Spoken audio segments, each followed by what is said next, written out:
This is session 4 of the study of the book of Hebrews, and I was just talking about how intriguing it is to see what the writer of Hebrews is doing with the presentation of Christ, the eternal Son, sharing the fully divine nature of the Father, along with Christ, the human being who suffers our death, who experiences every aspect of human life, save committing sin himself, and the mystery of these two natures being fully present in the one person. The Council of Chalcedon in 451 makes a statement much more expansive than what I just said, but it essentially says this is a mystery that is true, right? We're not really able to give a fully comprehensive, fully satisfying explanation about how the divine nature and the human nature can be fully present in the one person, because you get all kinds of, are there two beings in there? Are there, it just is hard to work it out. Anyway, the Council of Chalcedon simply makes that statement, and that's been the faith of the ecumenical church since that time, and that was in 451. So we see a pattern here in Hebrews. If you go back to chapter 1, verses 2b and 3, so the second half of verse 2,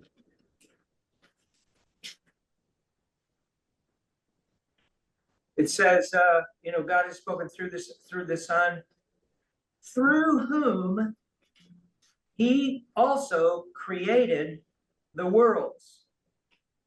And then it goes on to say, he, this heir of all things, the Son, he is the reflection of God's glory and the exact imprint of God's very being, and he sustains all things by his powerful word. So if you look at the actions there, this is an exalted Son, right? This is a Son who fully shares the glory of the Father and does, by this description, what God does. Only God creates. Only God can sustain all things. But here, the writer is saying God does this through the Son. So it's a very exalted, he's up here, So it's the idea of, in the suffering, he comes down, and then he's exalted again, right? So that's what we're going to look at. So chapter 2, verses 9 and 10.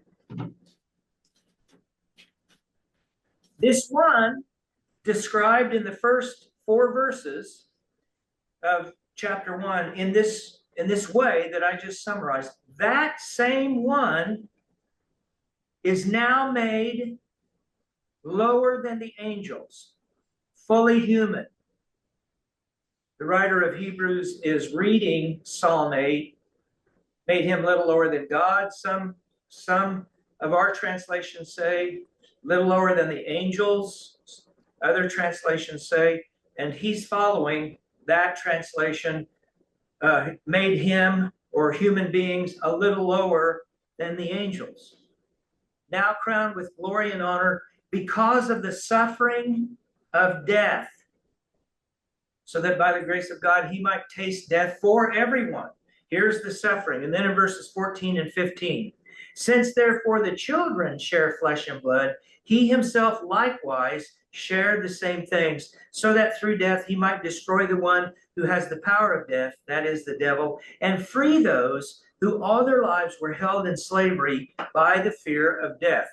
His,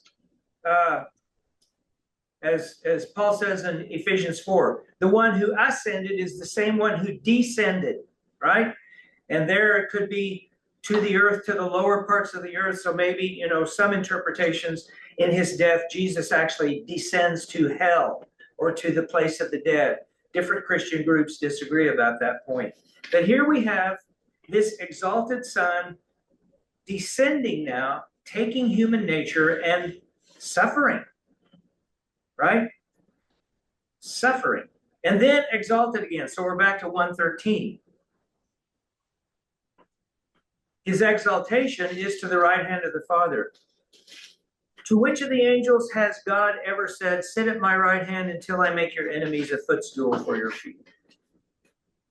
So from the standpoint of the book of Hebrews, the writer of Hebrews is saying, this is now the position that Christ the Son occupies, exalted to the right hand of the Father. And we say this in the Apostles' Creed, right? He sitteth at the right hand of the Father. From thence he shall come to judge the quick and the dead. That sitting at the right hand of the Father is sometimes called his session, right? He's ruling, he's reigning like a king sitting on the throne to rule. So it's like a court, people coming in to plead their cases. So Christ is now exalted like that. Now, we've been studying the ways that the writer of Hebrews seeks to convey that message. And it's this dual aspect point that I've made: fully divine, exalted in glory, fully human, lower than the angels, just like we are, in every way like us, except for sin, and then exalted again in the resurrection and his ruling now. So it's a very bold claim. Now remember, the writer to the Hebrews is writing to Hebrew Christians and is himself, so far as everyone thinks, is himself a follower of Jesus with this deep Hebrew background. And he's working all this out from the scriptures to encourage his readers to stay the course, to keep the faith, right? So that's what we've touched on, and it's where we're going. But that movement, exaltation to suffering, suffering to exaltation. Now notice it says that he didn't come to help the angels, right? He didn't come to help the angels. He came to help the descendants of Abraham. Well, why did he not come to help the angels? Any ideas? They don't need help. Exactly. They don't need help, right? He came to help the ones who need help. Okay. And what, again, from what we've read, still reviewing, you might say, what kind of help is it that we need? Delivery from the fear of death. Okay. And what else? Look at 1:4, 1:3.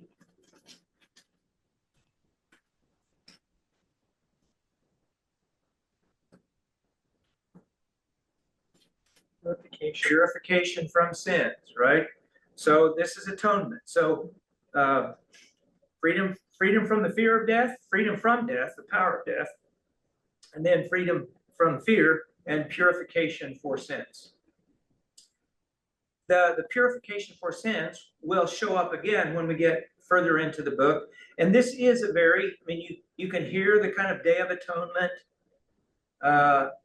echoing behind us here on that point, and other parts of the sacrificial system, the sin offering, the guilt offering of the Jewish faith.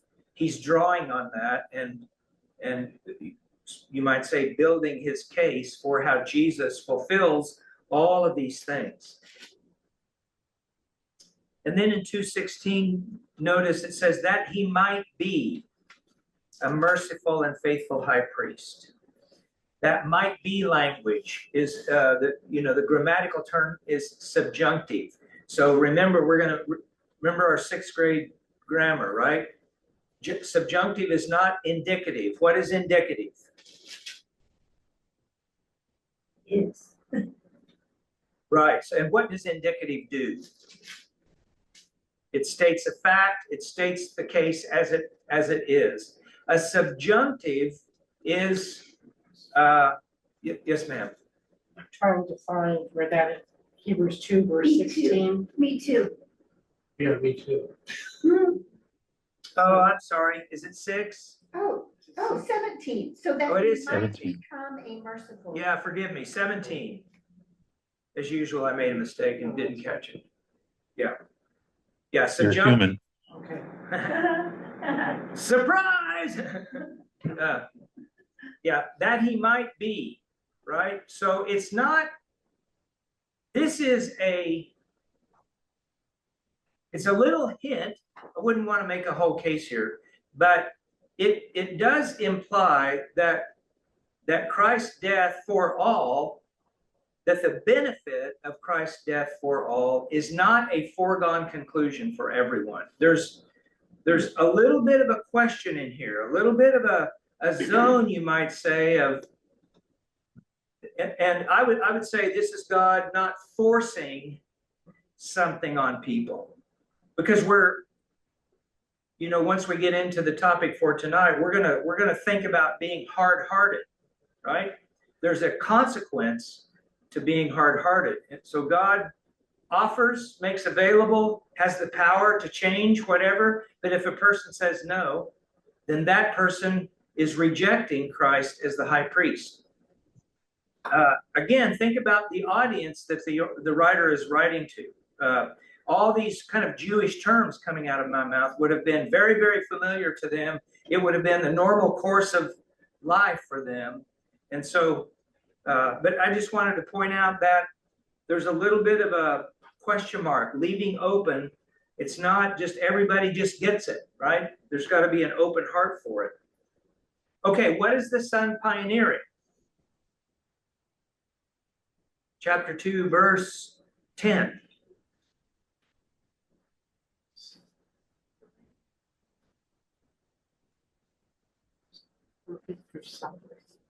Uh-huh.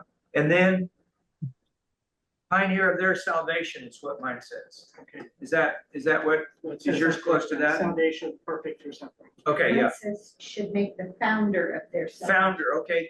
Founder, perfecter, author, those all work.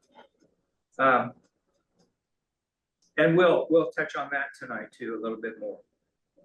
Okay, that's what I didn't get through last week, except very hurriedly. Now, let's look at the link between pioneering and entering. And we're just going to think about the action of entering, and we'll get to entering what, right? All that. But let's look at that. So again, 2:10, my version, the New Revised Standard Version, says, in bringing many children to glory should make the pioneer of their salvation perfect through suffering. Okay? Now let's look at entering. Look at chapter 3, verse 11, 18, and 19. And then we need to pause and read the chapter, I guess. 3:11, and then 18 and 19. Somebody read those three verses for us.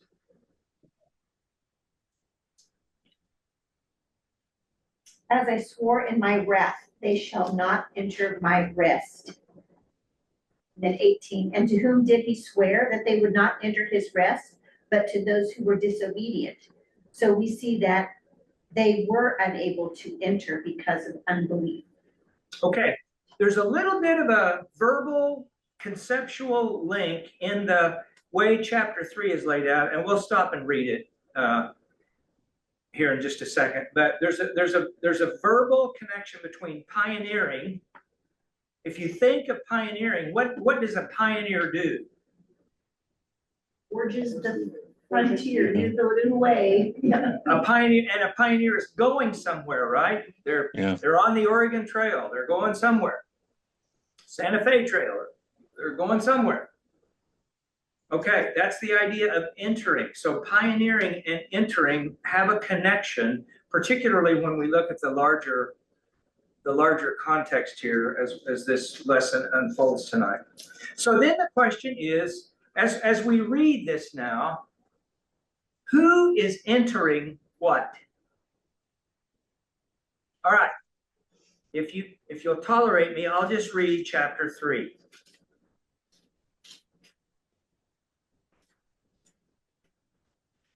And may I encourage you, while we're working on this, let's not forget what's in 1 and 2, right? As much as we can sort of hold that in our minds and occasionally go back and refer to it in our minds. Not that I will ask you to do that, but just keep that in mind. Okay, chapter 3. Therefore, brothers and sisters, holy partners in a heavenly calling, consider that Jesus, the apostle and high priest of our confession, was faithful to the one who appointed him, just as Moses also was faithful in all God's house.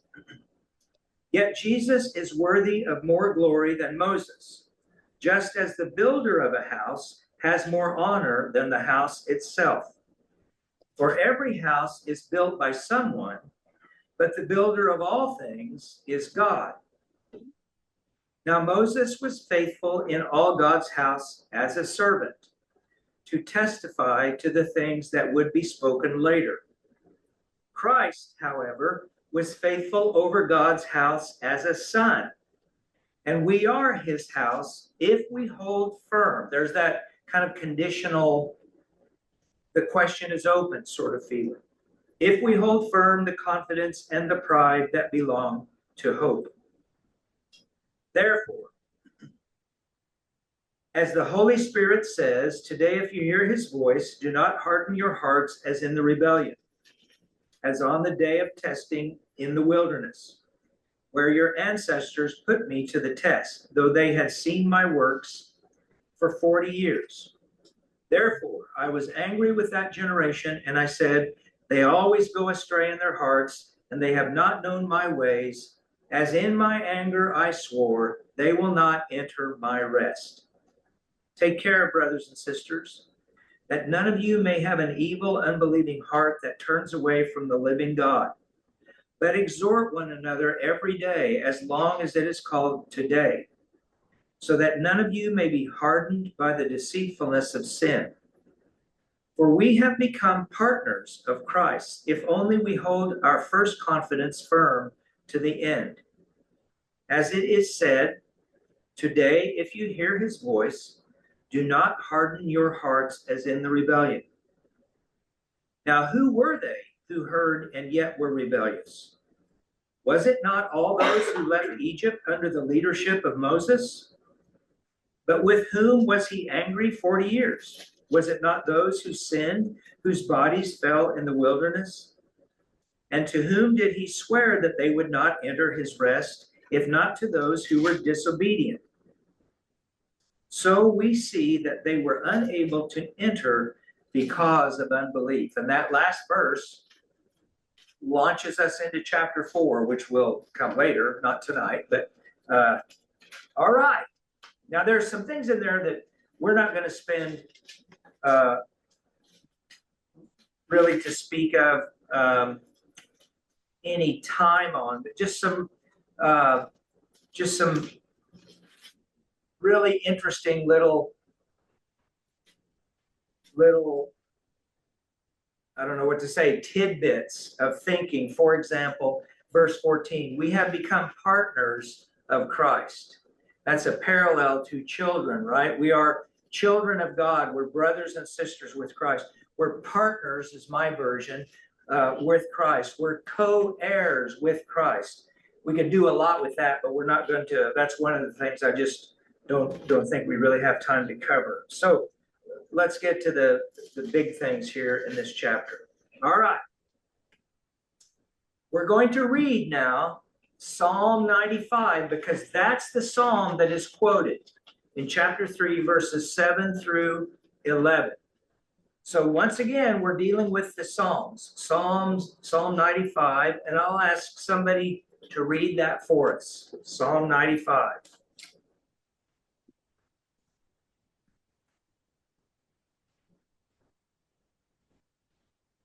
O come, let us sing to the Lord. Let us make a joyful noise to the rock of our salvation. Let us come into his presence with thanksgiving. Let us make a joyful noise to him with songs of praise. For the Lord is a great God and a great King above all gods. In his hand are the depths of the earth. The heights of the mountains are his also. The sea is his, for he made it, and the dry land which his hands have formed. O come, let us worship and bow down. Let us kneel before the Lord, our Maker, for he is our God, and we are his people of the pasture and the sheep of his hand. O that today you would listen to his voice. Do not harden your hearts as in Meribah, as on the day of Massah in the wilderness, when our ancestors tested me and put me to the proof, though they had seen my work. For 40 years I loathed that generation and said, they are a people whose hearts go astray, and they do not regard my ways. Therefore, in my anger I swore, they shall not enter my rest. Okay, isn't it interesting how positively the psalm starts and then how full of warning it is at the end? Oh, that today you would not harden your hearts. So if you're able to kind of toggle back and forth between Psalm 95 and Hebrews 3, okay, what is going on here? So we have the memory of Israel embedded in Psalm 95. And you know what the history of God's people involves. So what is Psalm 95 talking about? Meribah, Massah, where do we find these? In the desert. In Exodus. Yeah, this is from the memory here is of the Exodus. Yeah. God's people going through the wilderness. Is this when they were struck by the snakes and all those things? Right, yeah, all those things. Yeah. Okay, so what the writer to the Hebrews is doing now, back in Hebrews, he starts by saying, therefore, as the Holy Spirit says. So again, we have God speaking. We're being invited, challenged to hear God talk to us. And he's using this Jewish memory that they would have, right? From Psalm 95 of an earlier event. This is the paradigmatic event for the formation of the people of God. The Exodus is the event. It's like, this is not a great analogy, but it's very much like our 4th of July in a way. Or maybe in some broad general way, like the Revolutionary War. The Israelites, of course, are not fighting a war per se, but it's that cataclysmic for them, as the Revolutionary War is for our history. Okay, so let's get this picture in our mind. The writer to the Hebrews, this group of Christians now in the 1st century, are being invited to remember from Psalm 95 what Psalm 95 says about this earlier event. So Psalm 95 is also remembering this earlier event, huge event in Israel's history. And the writer to Hebrews is, I think, in effect saying, let's learn, right? What happens when God's people get hard-hearted? We wander away, we get in trouble. The snakes come and get us. Okay, now let's go to Numbers. We're going to look at the events themselves, at least a little bit. Numbers 14, 1 through 12. I'm going to ask somebody to read that for us. 1 through 12 and then 20 through 23. I got it. Okay? This is from the NIV. That night, all the people of the community raised their voices and wept aloud.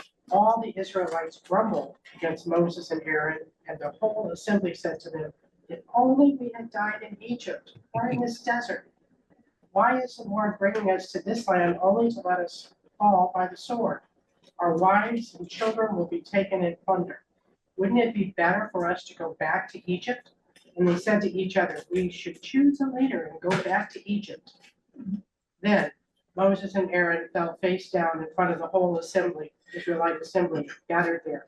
Joshua son of Nun and Caleb son of Jephunneh, who were among those who had explored the land, tore their clothes and said to the entire Israelite assembly, the land we passed through and explored is exceedingly good.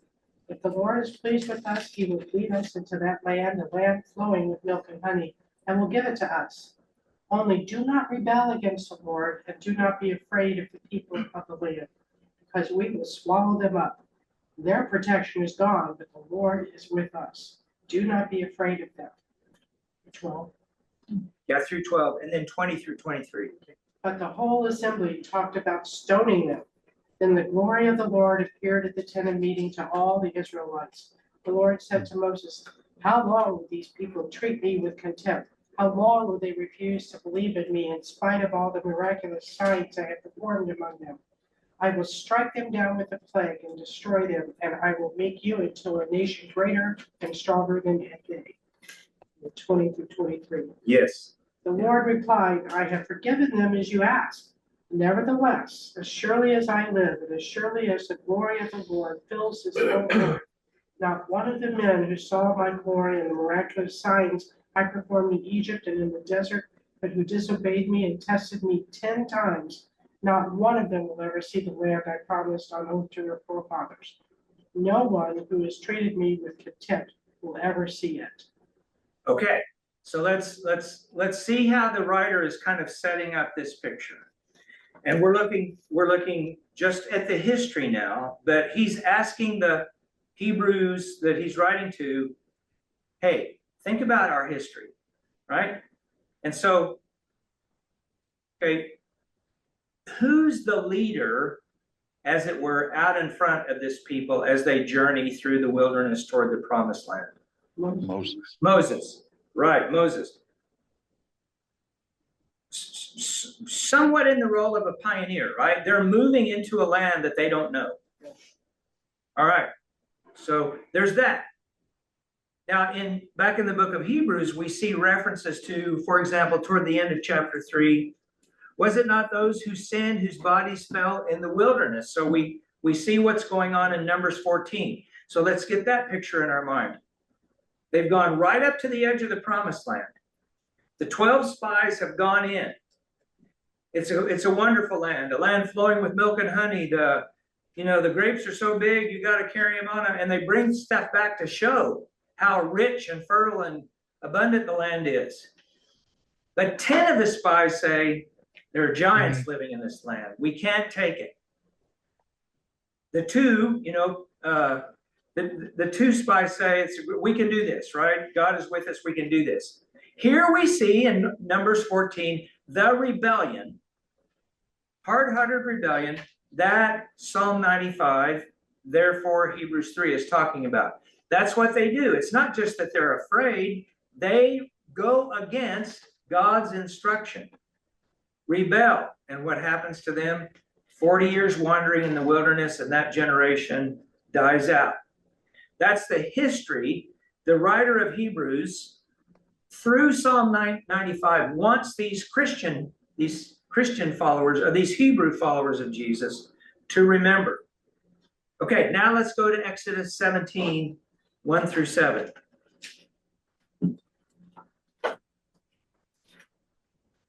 And I'll ask for a volunteer to read that.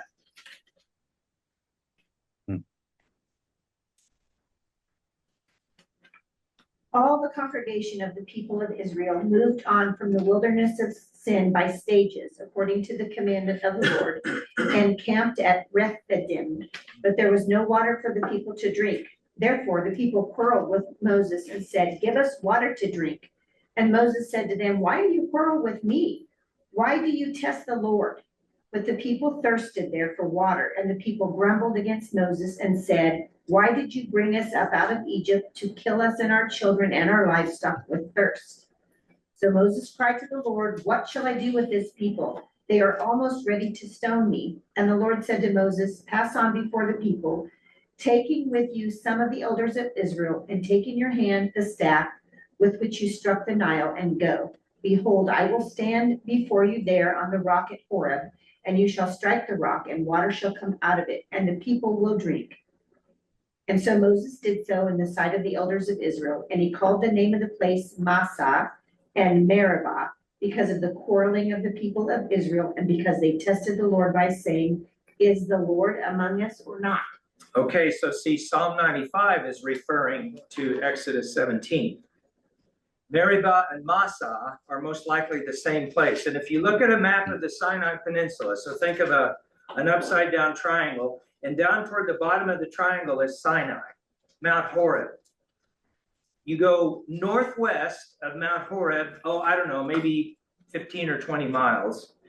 It is the best guess from scholars and archaeologists about the location of Massa Meribah, where this event in Exodus is said to have taken place. Once again, we find the people rebelling. They're quarreling with Moses. They're complaining to God. They're thirsty. Again, a totally legitimate need, concern. They're thirsty. The problem is they think God is a bad guy because he's not just making sure everything works out always to their comfort. Now, the word Massa means testing. And so again, in the Psalm and in Hebrews, we see this reference, your ancestors put me, the Lord, to the test, Massa, testing. In the Septuagint that the writer of Hebrews would have been reading, it's the word pyrosmos. And that's related to the word fire, so like trial by fire. So a very severe testing. And then Meribah, Massa and Meribah go together. Meribah is the Hebrew word for contention. So we see that the children of Israel are not faithfully following they're not just lamenting, complaining a little bit. They're rising up in rebellion against Moses, which means, again, according to Psalm 95, they're really rising up against God. They're committing treason. They're wanting to go out and elect a new guy, and right. We're going to leave. We're going to go back. We're going to do our own thing. Start over and do our own thing. We might go back to Egypt. At least we had food there, right? Okay. Okay, so we've been... Not that we never commit treason. Of course not. We've been thinking very much along a historical line. Like, what's the story? What are the events? What are the facts? What happened? And that's what the writer of Hebrews is doing. He's inviting people to remember the story, the events, what happened. But then he wants them to think theologically. Like, what is our relationship with God? And how does this help us think about our relationship with God? So again, as I point out here, therefore, as the Holy Spirit says, it's God speaking through these words. The psalmist is the mouthpiece for God to speak to this present generation, this group of Christians who may be tempted to turn away from Christ as Savior, Messiah, for whatever reason. So let's just quickly look at some of the features of this psalm, and I have questions. So one of the features that it describes is the hardened hearts or rebellious hearts. Hardened hearts are rebellious hearts. You see that in the psalm. So my question then is, how do we recognize rebellious hearts or hardened hearts?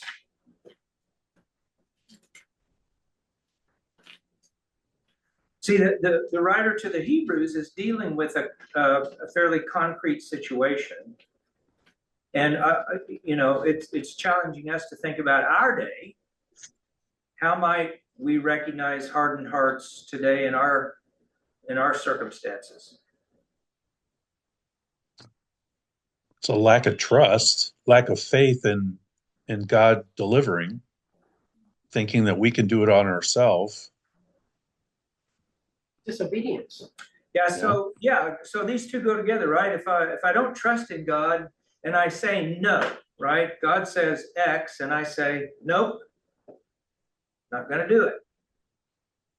I'm too afraid. I mean, I can rationalize, right? I'm too afraid. It's too hard. I can find ways to excuse, but if God says do it and we say no, don't want to, then the writer, Hebrews is speaking to us. I feel like sometimes even hardening our hearts is more subtle than that. Okay, I don't know, I'm trying to think, like you're reading in a gospel, and you hear one of the hard things that Jesus is saying. And I think, oh, well, maybe he really didn't mean what that harsh thing that it sounds like. Because I feel like the harsh thing is, the harsh thing that it appears to be a harsh thing, is like right there, it confronts us. yeah. Really. Let me give an example. Yeah, okay. Okay. Jesus said it's easier for a camel to go through the eye of a needle than it is for a rich person, to enter the kingdom of heaven. And here, kingdom of heaven doesn't just mean heaven, right? Just doesn't mean at the end of the days heaven. It really means presently, am I in God's kingdom? And he says that to a lot of affluent people. There's the rich young man, but there are all these Pharisees, there are these affluent, prominent people around Jesus, and he says that. Now, he does say with God all things are possible. But here's what I do. Well, I'm not really rich, I can sort of dust this off, explain it away, rationalize it, and miss the opportunity to think, okay, how is Jesus addressing me about the way I handle the resources that we have? I'm just one example.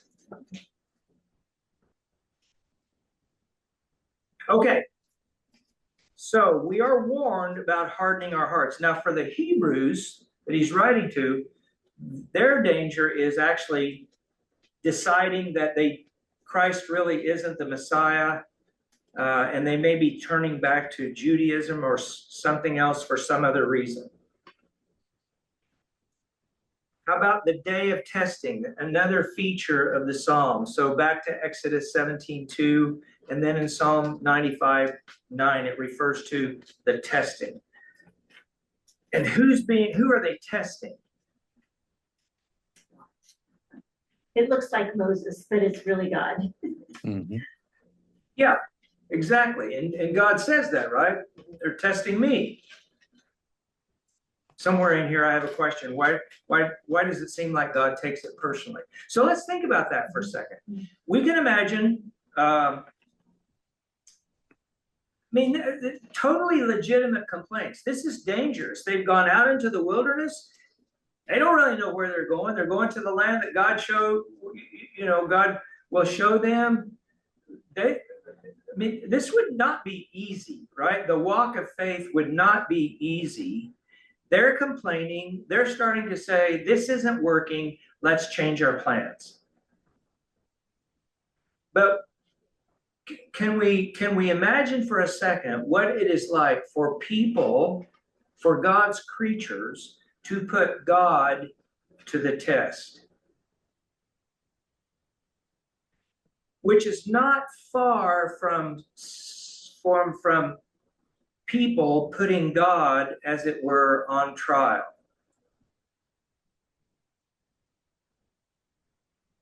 Putting God in the witness seat, and now we've got some questions for God. Yeah. There's the day of testing. And is it here where I asked that question about God? Yeah. Why does God seem to take this testing personally? I think that, where what I just said gets at, it is personal, right? They're resisting God. They're disobeying God. They are rejecting God's way for them, the path. Okay, that's the children of Israel in the Exodus, but it's also the people in the book of Hebrews that are receiving this sermon. And then, of course, we read it for our context. How might I be resisting God? This is a pretty good thing to be thinking about as we get ready to enter into Lent. Yeah.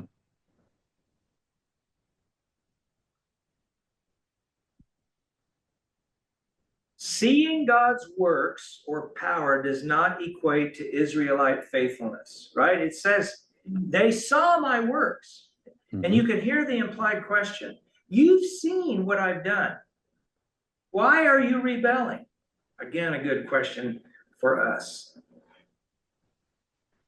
What is the result of not seeing? Because of hardness of heart. Death. Okay, or short of, even before death. Well, wandering in the further wandering in the desert. Okay, yeah. So when I think of that, like experientially for us, I don't feel a lot of joy. I'm not grateful for the blessings. I feel a little bit complaining. My view of life is kind of gray. It's a little bit desolate. I mean, there is a result of not trusting God. Something like that.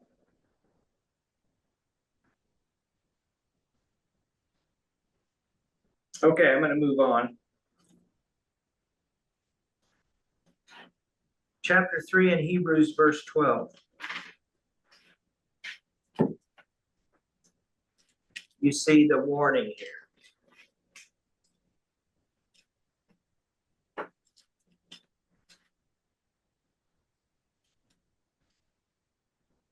And I just want to, I'm trying to kind of encourage us to think, how might the hearers be thinking, well, we're not turning away from God. We're just not sure about Jesus, right? And what would that do? What would that do? We're always looking for a way to soften the impact a little bit. Well, we're not really turning away from God. So here's the warning, the challenge from the writer to Hebrews. But that's not the first time, right? If you go back to chapter 2, verse 1, look at that. That's why I say it's another warning. Because if they deny Christ, then particularly for the Hebrews, they would understand it probably more than we. Then you're still stuck under the old law, and how do you do atonement? You got to get a bunch of animals together. You have to do the sacrifice. You have to go to the temple, which Right. It's not. And it's only good for a year, right? Yeah. It's only good for a period of time. Well, and you know darn good and well that even though you do what is prescribed by the law, you still can hate your neighbor or be angry at God or, all the stuff that animal sacrifice really doesn't do. Yeah. Doesn't help. It doesn't cleanse our consciences, right? Yeah. Okay, good. All right. So he makes a reference to our ancestors, he, the writer to Hebrews. So again, we've been working on this. Everything that we thought about regarding the history of Israel is like a cautionary story. Think about what we all know. Think about what our ancestors went through. Then look at chapter 3, verse 18.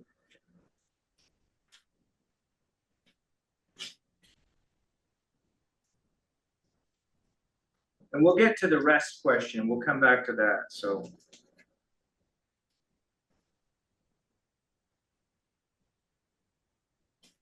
again, yeah, Joni. Well, I don't know. I'm for the first time thinking about the word unbelief. They didn't enter because of unbelief.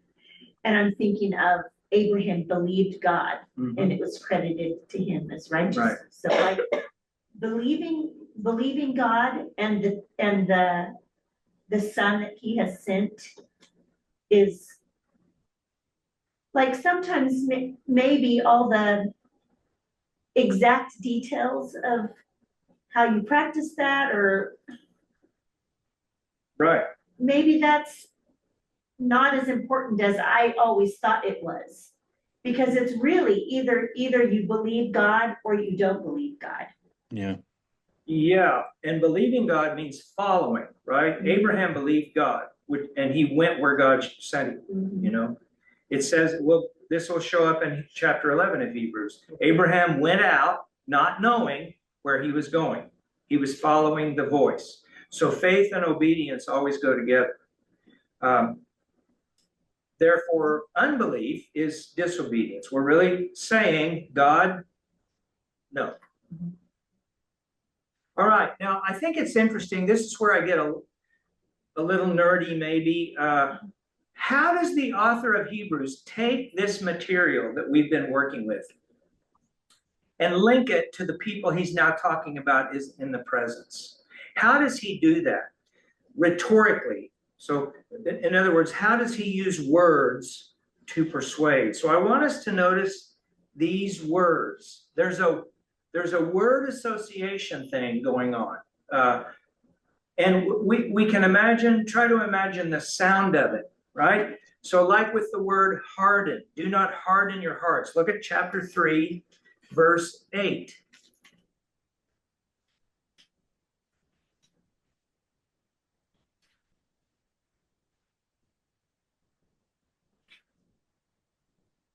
Okay, that's about the past, Psalm 95.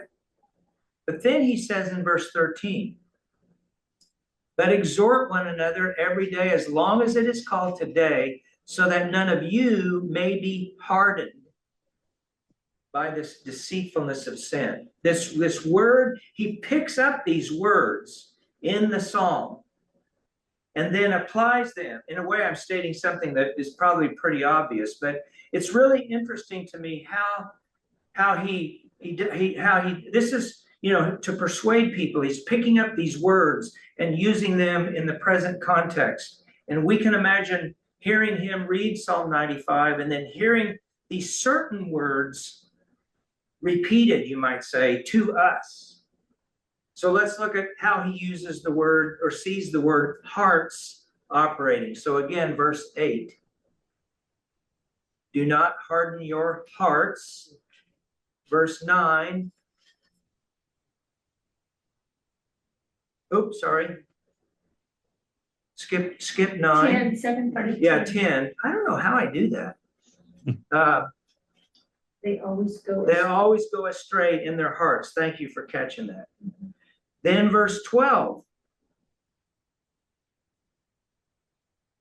Take care that you don't have an unbelieving heart. Then verse 15. A repetition from Psalm 95. If you hear his voice, do not harden your hearts. Okay, so hearts. Then the word today. Look at verse 7.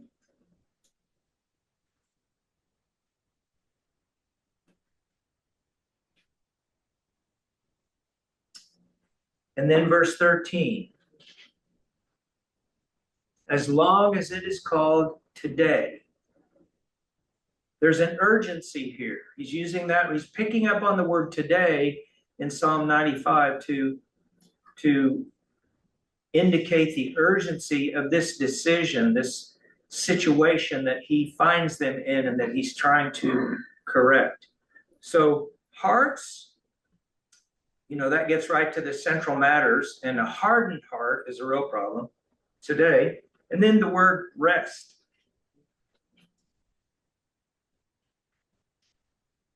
As I swore, they will not enter my rest. In verse 18.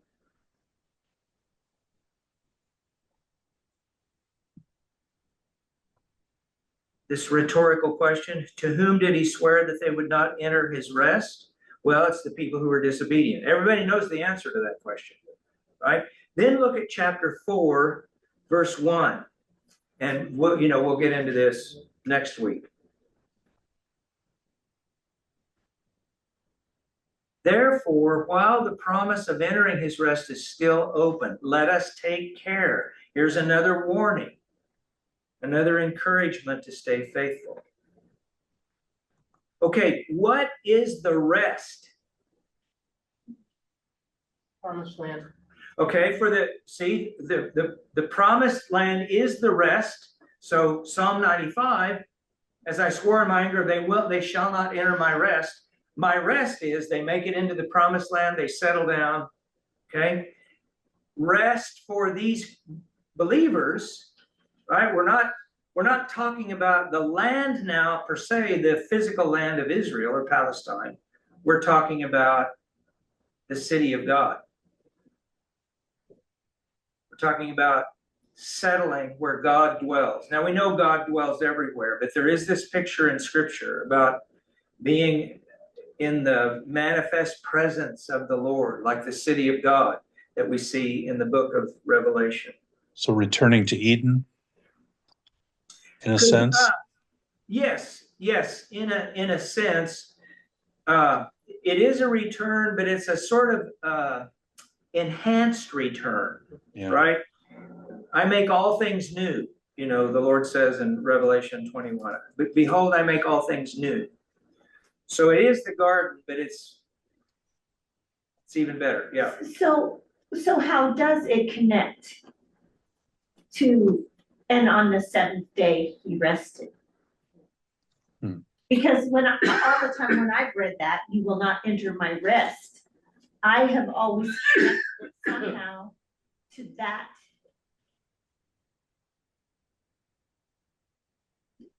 To the picture of God resting on, that is his rest. It's like the seventh day. I mean, I don't know what the connection is. Well, that I think let's, if you'll raise that question next week when we look at chapter 4, because that's where the subject of the rest comes up the most clearly, and we'll try to see if we can nibble at that question a little bit. Okay. Yeah. To me, the rest is kind of peace. Yeah. Most definitely, it is peace, and that again, as a what word should I use here? As a matter of Serenity. Serenity. there you go. Thank you, Larry. Serenity. Yeah, serenity. That's good enough. That is a gift from God. So life can be really hectic. It can be really busy.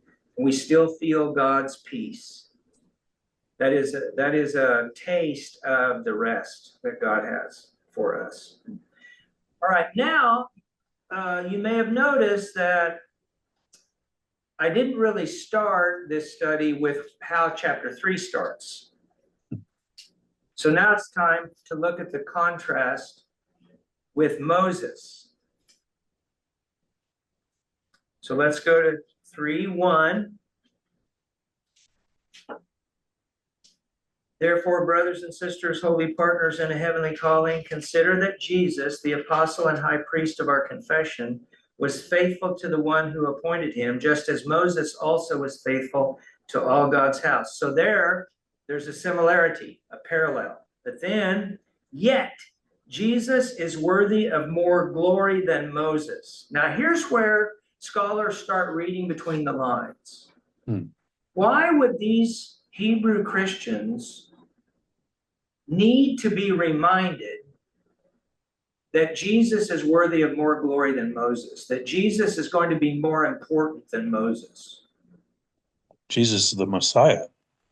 Exactly. But Moses is like, Moses is the kingpin Moses, yeah, in the history. He's up there with King David, right? yeah, I mean, exactly. okay. So it seems that some of these followers of Jesus in this church that the writer is writing to are feeling pressured, or they are tempted, they've gotten discouraged. The Christian life isn't working out the way they thought it might. They're getting discouraged.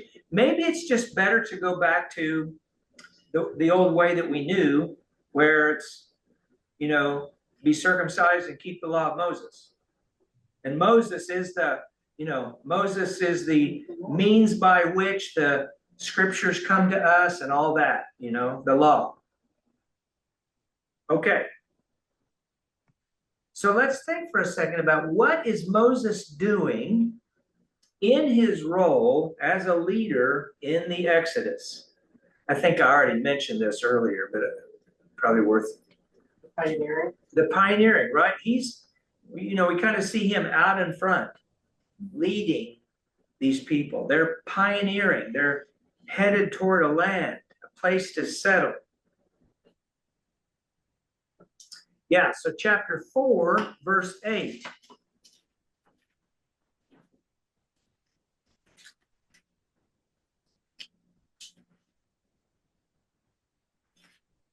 Now here it mentions Joshua because Moses doesn't go into the promised land, but it is the land that sort of represents the Sabbath rest. That's what Moses is doing. He's leading them toward the Sabbath rest, toward the promised land. Now it doesn't exclude what you may be thinking, and I don't, we'll have to get to that, but the whole thing about the seventh day and all that. Okay, now back to 3:17. Who left Egypt under Moses' leadership? Those who sinned. A whole generation of people who don't make it to the promised land. They don't enter into the Lord's rest. That's a warning, right? It's possible not to enter. That's good for us to think about, right? And we would want to know, okay, what does entering mean? What are we talking about? There are other blanks we would need to fill in. But isn't it more than that? It's essentially that they have like given up on God. It's not as if they go back and forth between being faithful and not being faithful, right? Exactly. This has, and we'll get into this like in chapter 6. Whatever's happening in this community, it has the air of a kind of finality, a sort of not turning back, right? Okay. Yeah. Okay, I'm out of time. I need to stop. So I will stop this way. One way of looking at what the writer of Hebrews is saying is that, Moses has his place in our history, our heritage. Moses was a great man of God used by God. But that's not the whole story.